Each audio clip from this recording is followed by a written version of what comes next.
You may have seen on the news all sorts of different drugs raids and seizures and so forth, but you may not actually know what happens to them next.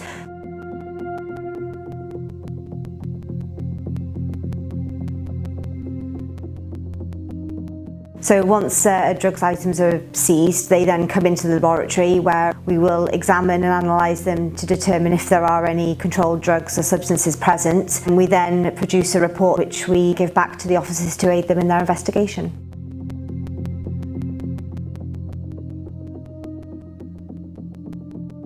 We kind of get a range of everything. Powders in, so suspected heroines and cocaines. We also get a range of tablets, both medicinal and illicit, along with herbal materials, synthetic cannabinoid receptor agonists, which is more commonly known as spice. The drugs world is constantly evolving. Different trends of drugs is changing. So, you've got all sorts of drugs from your standard heroines and cocaines and amphetamines. You're then moving on to your MDMA, so your ecstasy tablets, and then you've got things then like your cannabis and LSDs and magic mushrooms, and then also spice as well. So there is a wide range.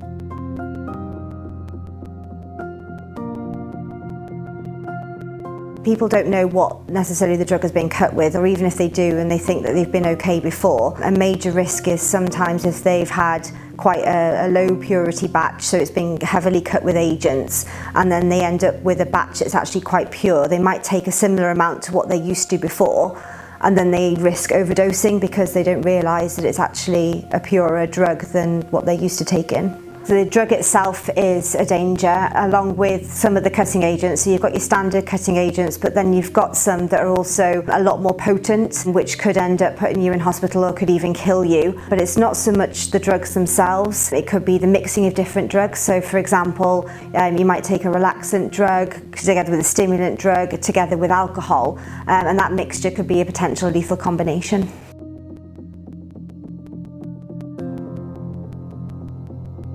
People can never really be sure of what they're taking. We get stuff in that they might think is one thing. So for example, Xanax bars, we used to see them commonly known as alprazolam, but recently we've been seeing all sorts of different drugs such as flubromazolam and flualprazolam, which are all under the same family of drugs, but they can have different effects on the body, and obviously, like I say, if people don't know what they're taking, it can be a massive risk.